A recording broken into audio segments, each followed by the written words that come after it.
The crack where light gets in.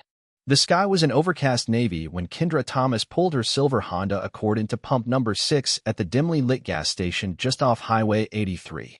It was a Monday night, just past 9, and the rain wasn't falling so much as it was hanging in the air, drifting down in light streaks that barely kissed the windshield yet coated the parking lot in a reflective sheen. The place felt deserted, the kind of quiet that didn't suggest peace, only absence and unsettling, breath-holding kind of silence. Kendra stepped out of the car, her muscles stiff from a 12-hour shift in the emergency department. Her navy blue scrubs were damp at the edges, marked by the remnants of a hectic trauma case from earlier that afternoon. The ID badge clipped to her chest bore her hospital photo and the words, RN, Mercy Regional Medical, swaying slightly as she moved. She had the look of a woman who'd fought through another day and lived to tell it, though her eyes, framed by fatigue and faintly smeared eyeliner, carried the weight of all the ones before. In the back seat, her 10-year-old son, Elijah, hunched over his tablet, wearing a faded gray hoodie with the sleeves bunched at the elbows. A disposable mask covered his mouth, not strictly necessary anymore, but his asthma made cold nights a danger they didn't play with. His inhaler sat close at hand on the seat beside him like a lifeline. Kendra tapped on the window lightly. I'm running in for a bottle of water. 2 minutes. You okay, baby? Elijah looked up from behind his hood and gave her a tired thumbs up. I'm doing spelling. She nodded. Good. Lock the doors. Just 30 feet away, idling near the air pump, sat a black and white police cruiser. Inside were 2 officers, William Bill Keener, a broad, red-faced man in his mid-40s with a permanent sunburn across his neck, and Chris Daly, younger and thinner with a buzz cut, tight lips, and a reputation for escalation. As Kendra exited her vehicle, both men watched.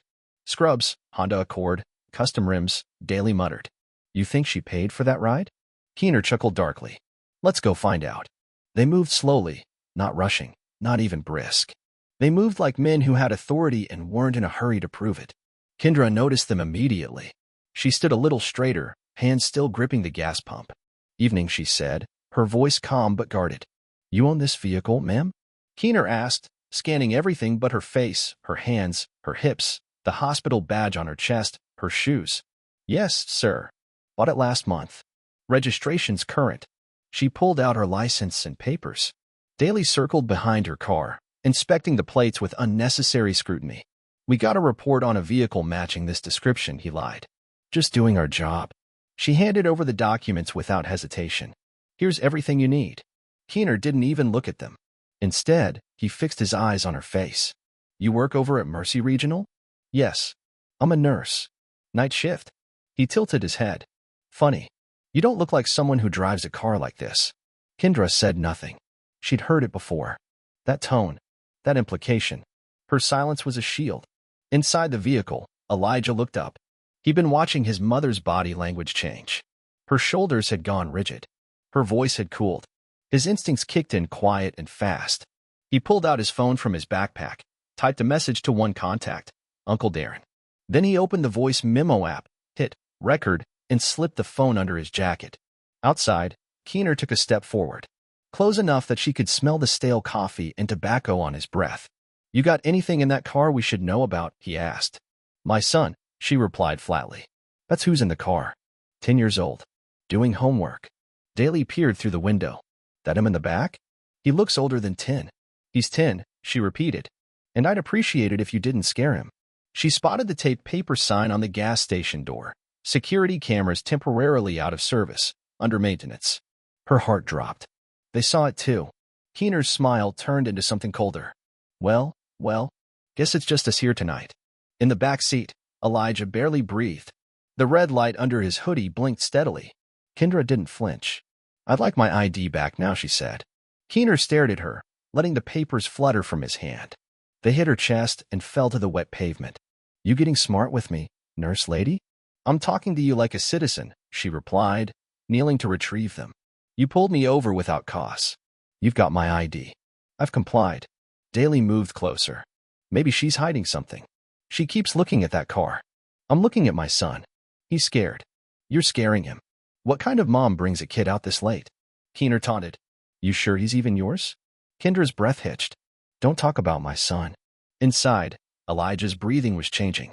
Rapid, uneven. He reached for his inhaler, struggling to press it.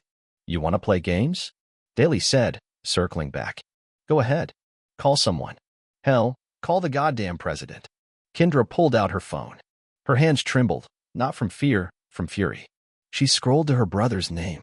But before she could hit the call button, Keener slapped the phone from her hand. It skidded across the concrete.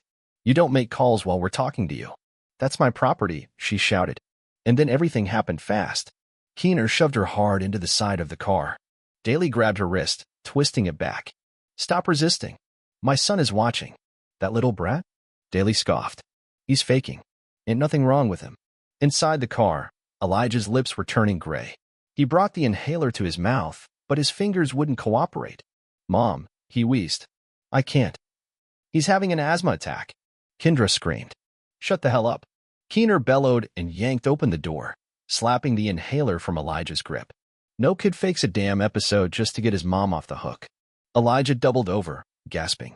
Kendra lunged and broke free just long enough to grab the inhaler, shove it into her son's hands. Press it, baby. Now. Daly pulled her back again. That's it. You're resisting. Real charge, this time. You're hurting her. Elijah screamed. Oh, now he's got a mouth, Keener sneered. You both think you're above the law? And then, screeching tires. Headlights slicing through the rain.